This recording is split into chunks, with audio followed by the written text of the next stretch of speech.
Thanks for joining me today at Slot Valley Racing. For those who don't know, my name is Dan, and today is DTM Hop-Up Day. I want to thank you all for watching. 10, 9, ignition sequence start. 6, 5, 4, 3, 2, 1.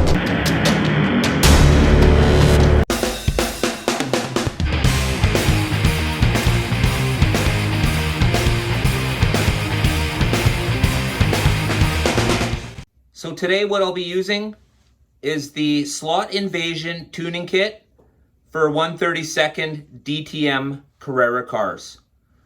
Some of the cars that are covered are the Audi A5, RS5, the BMW M3, M4, the Mercedes AMG C Coupe, and a few others. For the full list, you can go to Slot Invasion, and they have a list of the cars that can be used for this kit. So let's talk about what's in the kit. Alright, so before we start the install, let's have a look and see what's actually in this kit. So it comes in this neat little package, absolutely fantastic. Tiny little sticker there. It came with a bigger sticker that's already on the track. Alright, so let's open it up. Cool little case. Let's take inventory of what we have. All right, so let's pull the parts out, and then we'll talk about what we have in here. So, of course, it's a Slot Invasion. We have... All right, so let's talk about what comes in the kit. As you can see here we have one Super Glide Trude stainless steel rear axle, 2.36 times 55. This is the size of axle for Carrera cars.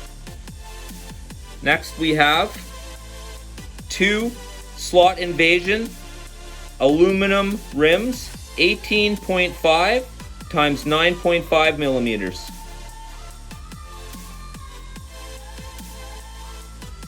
Then we have two low friction board brass axle bushings, 2.38 times 4.9 times 3.2. Then we have performance brass and nylon crown gear, 27 tooth. All right, so let's get into this.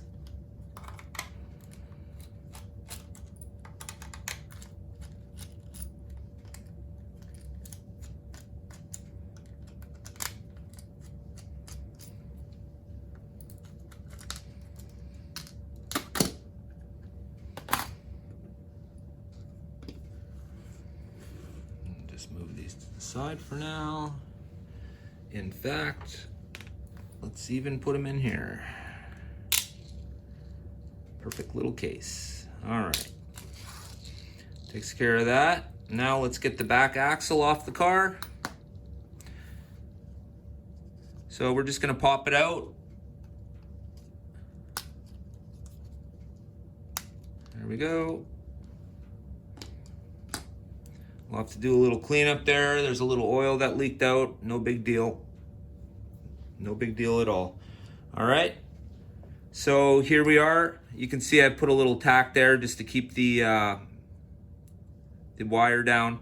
And I also found if your motor is wiggling back and forth a little bit, if you put a piece of tack right there against the motor, it'll stop it from moving around. This one's pretty good, but I had one where the motor was actually, every time I engaged it, the motor would jerk to the side. So it's obviously loose. So like I said, if you just take a piece of this tack, this comes in several colors. I believe most people know it as blue tack, but this is exactly the same. It's just white or gray. I like to keep a piece of it handy, especially around the larger cars, because at any point you may need a piece of this.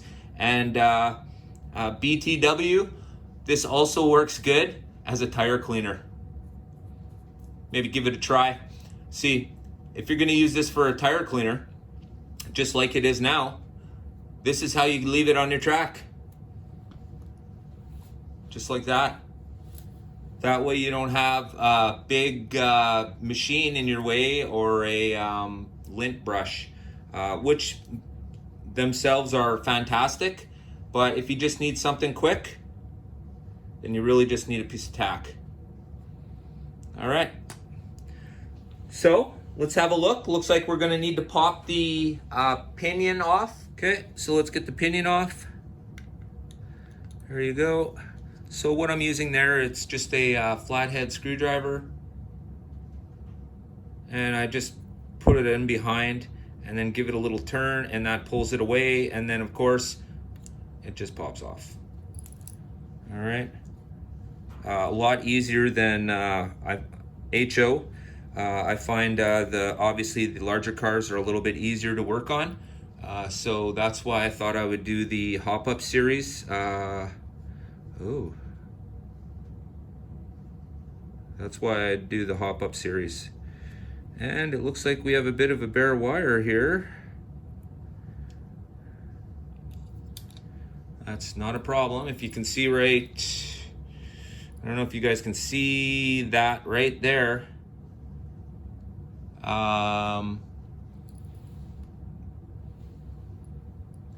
It looks like the wire might have got pinched on something. So we'll deal with that right now, actually. Oh, we'll check that out. Another use for tack. So what I'm gonna do is I'm just gonna put a piece of tack on it. Or there are other ways. I'm sure you could put a piece of heat shrink on it or what have you. Anything so that it's not bare and exposed. And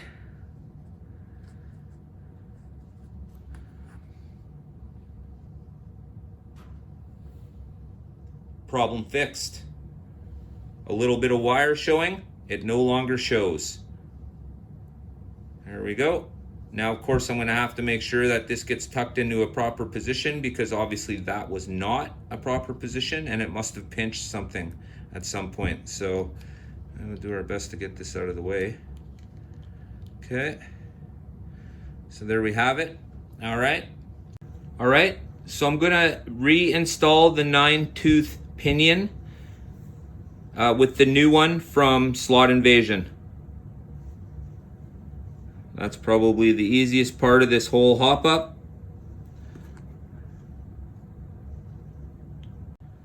All right, well, the end of the shaft was just a tad too square. So what I had to do was just take a little bit of the edge off the shaft itself. Okay, so what I've done now is I've added the crown gear to the axle, and I've put the bushings on. So you can see it there. Whoop. Of course, throwing it around a little bit doesn't help much, but in this case, I guess it couldn't hurt. So what we have here is the rough setup. So now I can at least line it up in the car and see how it fits. By the looks of it, I'm going to have to move the pinion gear a little bit, but that's okay. Just see how it lines up roughly. All right, no problems. The pinion gear is going to have to go back a little bit, but that's not a problem. Okay, so we have the gear in the back. It's centered now, and we have the bushings on, and now we're just going to do a dry fit without the wheels just to make sure everything looks 50-50. So you can see here, the axle's not quite even from one side to the other. So what I'll do is I'll just bump this over about 2 mils. That'll even it up. And then we'll be ready to put the wheels on. All right. Let's fix that. All right. So here we go. Just looking good. I've tested it. It actually turns. So now it's time for the wheels. We'll get the rims on, and then we'll put the wheels on.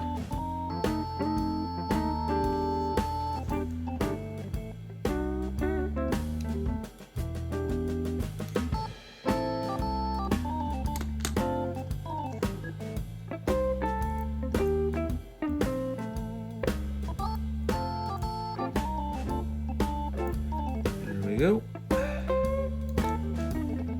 And wheel number 1. Okay. So guys, remember now when you're doing this, you cannot put the wheel directly up against the bushing. You need to leave a little bit of space. You don't want to leave too much, that'll leave too much axle play. Just enough though. Just enough so that it's not dragging when it's going around. Alright?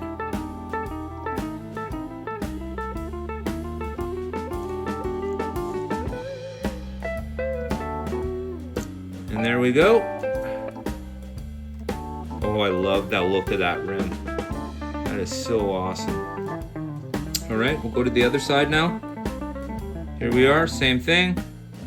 Let's back the nut off a little bit. There we go. And I guess I didn't back the screw off enough. Let's do a little bit more. So they got a little slot on the side here, and the rim is actually slotted so you can get the Allen key or whatever kind of driver you're using. I still have to pick some up. Obviously, I'm not using a screwdriver style, but does exactly the same thing, just super tiny. All right, let's get that on. There we go, no problems. Double check, make sure the other side's not touching, and it's not. Let's go to here, have a look. Looks good. We have just a little bit of gap there.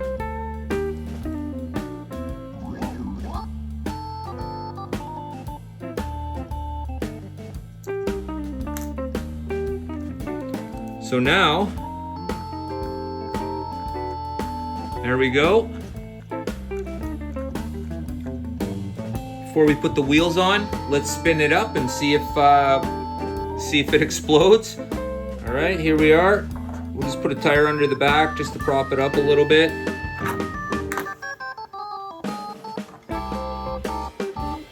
Okay, and of course, True Speed, baby. I just bought my wife one. Now this house is a True Speed racing house. But here we go. Oh boy.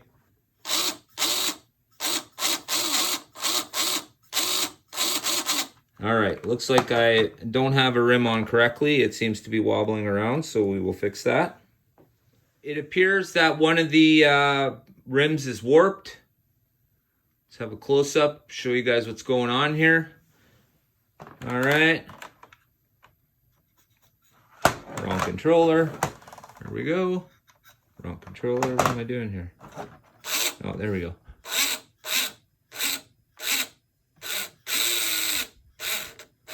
Yeah, you can see the one here. This one here is totally warped.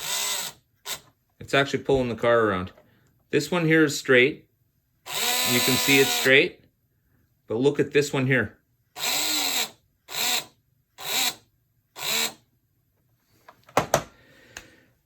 Huh.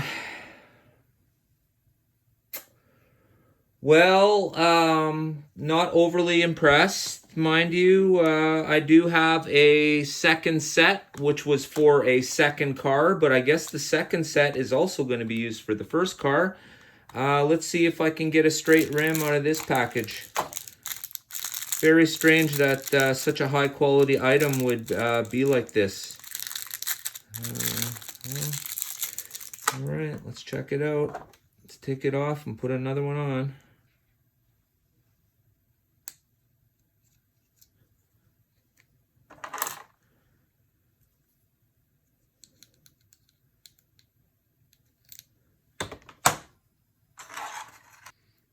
Alrighty. There we go. And we're good. And we'll put the, we'll tighten it up.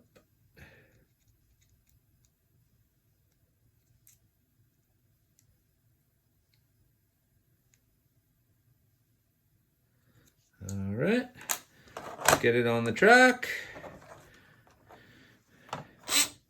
Oh boy. All right.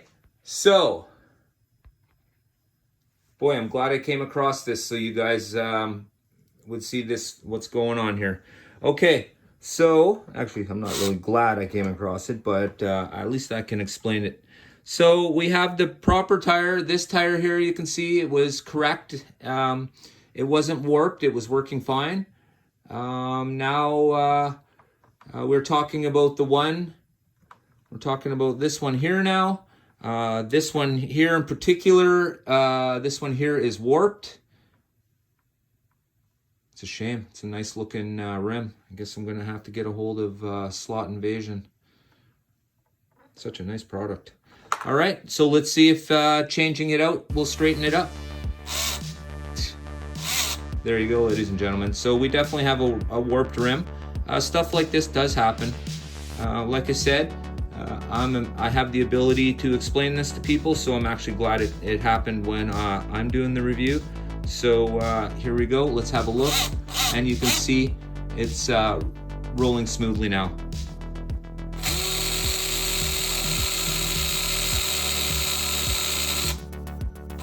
There you have it. Absolutely fantastic. So I guess I have a problem with this rim. Darn. So now that means I have one kit and it's installed. So I'm gonna have to talk to Slot Invasion about that. Shouldn't be a problem though, I'm guessing. They seem like a pretty good company to me, so getting a straight one, I don't think should be a problem. But I'll definitely keep you guys in the loop. It is time for the urethane. All right, so the urethane's on. Motor's plugged in. Seems to be running pretty good. Let's get the shell on. Take a lap or two. So let's take a close look. Absolutely. I love how those rims look. I kind of like how it's just the back one too. So let's take it for a cruise and we'll see how she feels. It looks awesome. It's running great, by the way. And I'll also have a video series coming up soon about how I'm going to make independent front suspension for 132 cars. I note that most people don't run front suspension, and everybody should be. It would definitely keep your car in the slot a lot better. All right, guys, let's take her for a run and see how she does. She looks absolutely awesome. So here we go.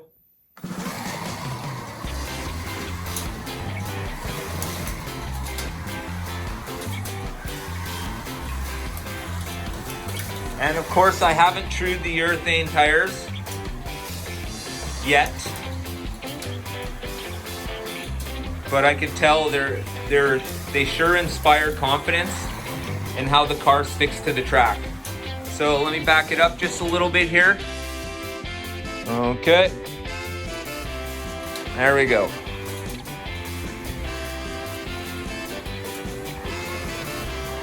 All right, let's put a little fire under her and see how she goes. Step back, see a little more of the track. And, well, that's pretty good. Can we go up more? Maybe like that. Here we go.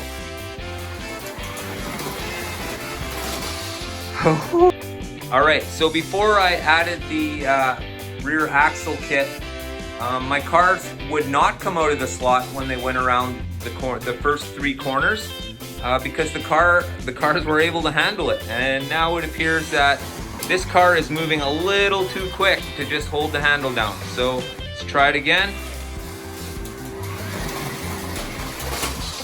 That's definitely what's happening. So let's turn a few laps without deslotting. And I'm guessing, just guessing, and I'm gonna prove my theory, that if this car had front independent suspension, it wouldn't be jumping out of the slot.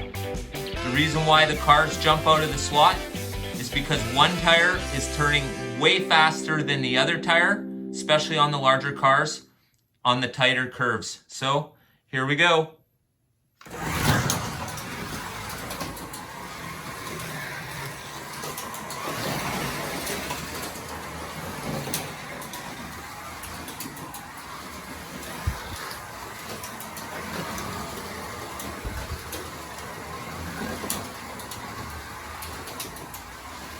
Okay, speed it up right now. Make sure you join me for the independent front axle build, where I'll be making front independent axles for the 132 cars. Well, it all starts here anyways. I'm still waiting on the bearings to come in, the bushing bearings.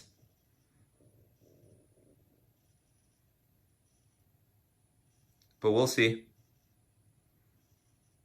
From all of us here at Slot Valley Racing, don't forget, get your heart racing. I'll be back.